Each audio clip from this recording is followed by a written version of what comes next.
Hello and welcome back to My Own Worst Enemy, and if you're new, welcome to My Own Worst Enemy. Just arrived here, Rebel Fury. This is from GMT Games, Rebel Fury, Battles of the American Civil War. This promises to be the first, and it says right here, Volume 1, first volume in a new series of Civil War games that promises to deliver all of the Civil War battles, at least all the major ones that we probably have an interest in. And looking at the cover, there's some nice artwork on the cover, which I like. You can see there's Fredericksburg, Chancellorsville, Chickamauga, Chattanooga, the Wilderness, and Spotsylvania. Now, I think I've got a game on, I know I don't have one on Vicksburg. I think I have one on the Wilderness, maybe one on Chancellorsville. I don't know. The good thing, though, is I'm seeing names here of battles I don't have. Fredericksburg, I think, being one of those. I'm pretty sure I don't have a game on Fredericksburg. So yes, this is from the Mark Herman, and I feel like I need to put "the" in front of that name. This is from the Mark Herman, and it will be a series of Civil War games, as it says up here. And we're just going to take a look inside here at I'm really interested in what the components look like. If this is going to be a new series, then components are really going to matter to me.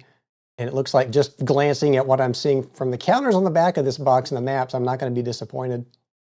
2 players. It does say, though, I noticed it said that Fredericksburg was solitaire only. And it says Fredericksburg, Burnside versus Lee, Rebel Defense Solitaire Rules. Now, your first reaction is probably, well, wait, why only solitaire rules for Fredericksburg?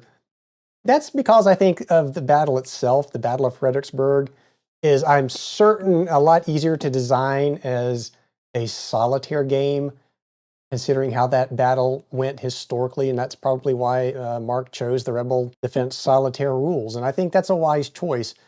As far as these other battles go, does it give us a solitaire suitability? That says medium, so I don't think you'd have any problem. I know I'm not going to have any problem playing the other battles two-handed, and that's exactly what I will do, and you'll probably see that here on the channel. Now, whether you want me to do Fredericksburg or you'd like to see me do one of these other battles, you'd have to let me know in the comments below which one you would like to see me do a playthrough of. So looking, the game developer, Jason Carr, map and counter art, Charlie Kibler, and art director is Justin Martinez. So let's dive into this thing. I'm eager to see what these components look like in person. Put that up in the corner so we'll make a nice title for it. So the first thing we see are Ziploc baggies. So I probably will put a counter, it looks like there's plenty of room for a counter tray in there, so that's probably what's going to go in there. Dice, and I see a special D6 in here, so this is kind of interesting to me. Let's take a look at this. And I have no problem with special custom dice. Now, so up to note, not only do you get a special D6, which is, it's printed on it, so it's not engraved like these other two are. It's looks like just printed directly on that D6. But it is very nice. It's almost got like a matte feeling to it. In fact, all 3 of these feel kind of like have a matte feel. But what I really like to see is the blue and the gray D10. So kudos to GMT for that. So let's dig in here and see what we get. Let's take a look at the rules of play first. And just right off, there's a sequence of play on the back, which I love to see. In fact, I just did a playthrough of Great Battles of the American Revolution, and it has the sequence of play on the back, and I loved having that back there. How many rules are we looking, or how many pages of rules are we looking at? It looks like 19. It's not very small print. It's medium print. Looks like and it's a matte paper, which I like. Colorful. So I think we've reached the point in time now where the war games have finally caught up to the times, and a lot of these rule books now are just full color and just really nice looking.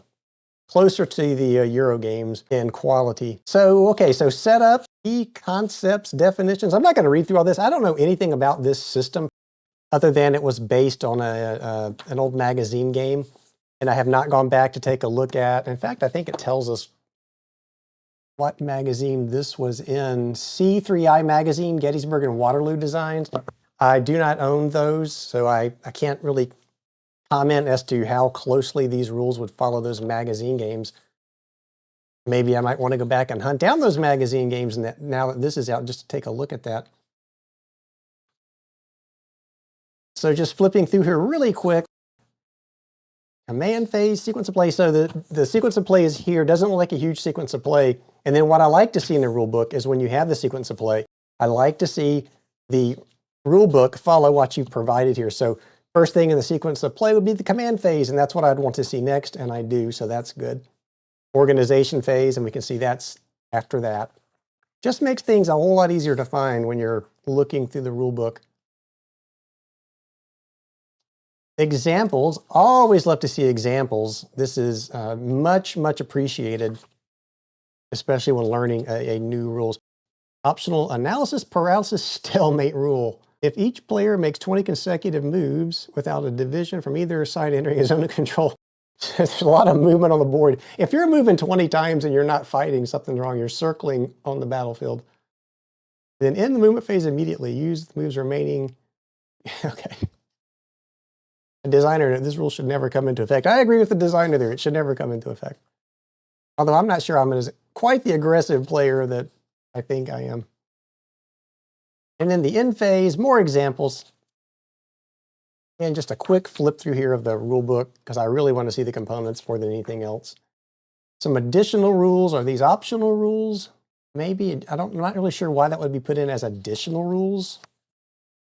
But maybe it is just optional rules. Victory conditions for all the scenarios. So it looks like it is victory point based. I'm just trying to take a look here. The attack resolution. So just more player's aid type stuff, I'm assuming. So let's go to the next book in the box. The Playbook. So this is where the scenarios should be found. There's the Battle of Fredericksburg. First, so let's take a quick look at that. Just curious as to the solitaire rules, if that's actually in here, if that's a separate card or something. Optional solitaire rules. So it looks like you could play this 2 players, so that's nice. And just glancing through, I don't know if this is all the solitaire rules. We'll have to take a look as we get deeper into the box to see. Setup. Very nice playbook here. Like the setup there. This indicates where all your units will go. Some nice artwork.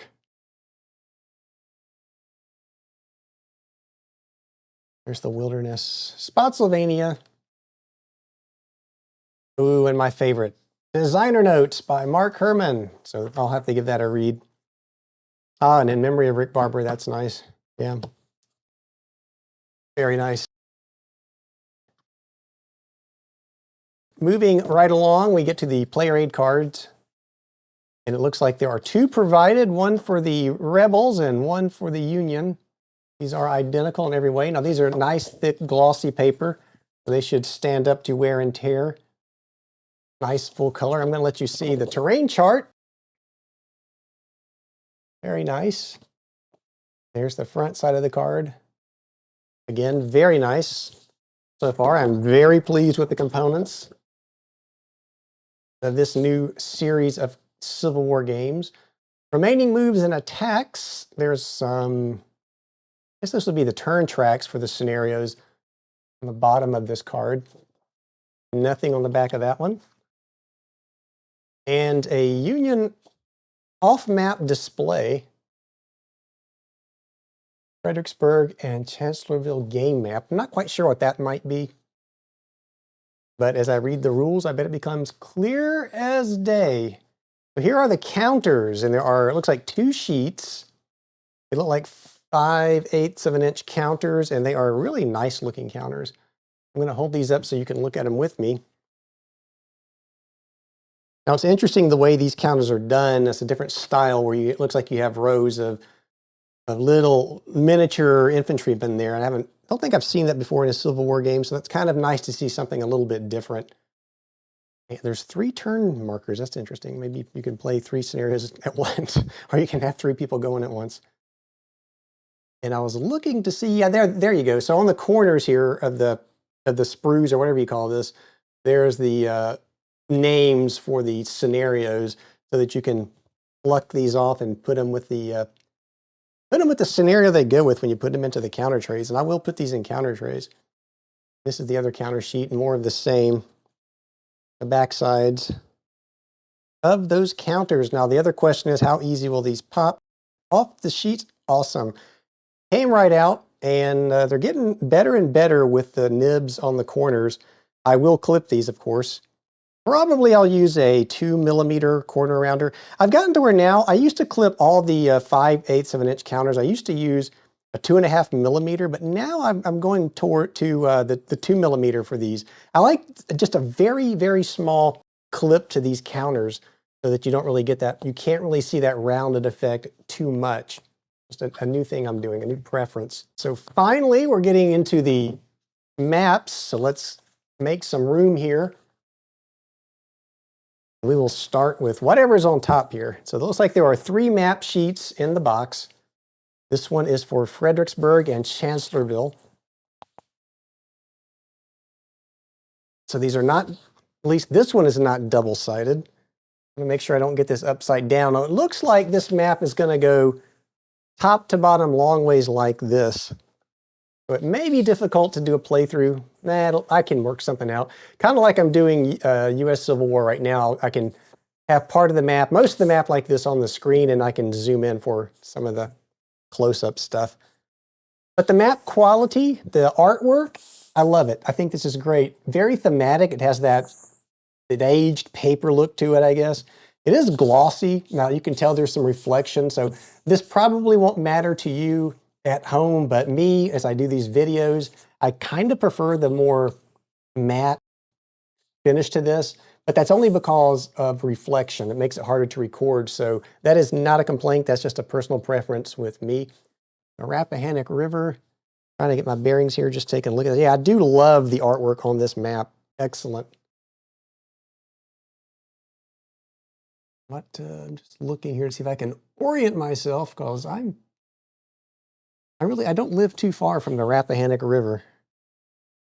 But anyway, that is map number 1. Let's take a look at map number 2. And this, what are we looking at here? It'll tell us in a second, I'm sure. So this one looks like it lays landscape instead of portrait. Or does it? Nah, well, the print, some of this print does, but again, the hex numbers are, and the title makes it like, this is Chickamauga and Chattanooga. So it looks like you're intended to play it this way, maybe? I don't know. If you're playing 2-player, you're probably going to play it landscape. And that's probably how I'll play it, instead of trying to do it such that it's laid out in portrait mode. So again, a beautiful map. There's lots and lots of woods on this map. There's Chattanooga. That's where I was born. So that's a trivia fact for you. And there's another trivia fact with this map, but I'm not going to mention it. Somebody may notice it, but I'd probably not. So yeah, nice looking maps. This is, of course, like I said, Chattanooga and Chickamauga. And finally, this better be the wilderness, because I don't think I've mentioned the wilderness yet. So let's put it in portrait mode first and see what it says. Wilderness and Spotsylvania map. Again, let's kind of scroll down here. Let's take a look at that. All the maps look the same, which they should, and I really like the look of the map. Let's spin it this way so we can get the whole thing on screen. I just kind of like that antique looking theme that it has. I think that gives it, atmosphere, and that's what you want when you're, anyway, that's what I want when I'm playing a war game, is atmosphere. So that is it, a very quick look at the contents of Rebel Fury by the Mark Herman. So I will get this to the table. I am finishing up the Utah Springs scenario. I've actually finished the Utah Springs scenario for Battles of the Revolution, American Revolution. I'm going to clear the table. I'm going to put another game on that table. I think, though, it's going to be Prelude to Vicksburg, I think. It could be one of these, though. I don't know. If there's a particular scenario that you want to see from this game, there's a particular scenario you would like to see me play through, put that in the comments. And whichever one gets the most recommendations, I will play on the channel. There are 6 to choose from. The Fredericksburg one is solitaire only, so keep that in mind. If you want to see me do, well, it's not really solitaire only, but if I play it, I will play with the solitaire only rules. If I do on the other 5, I'll do the two-handed for each side. Not a big deal. I actually prefer doing it that way. I might even do the Fredericksburg one that way now that I think about it, but who knows. So yeah, let me know which one you might be interested in seeing. All right, if you liked this video, please give it a thumbs up. Subscribe to the channel if you have not. And as always, thank you for watching. I look forward to seeing you back here next time.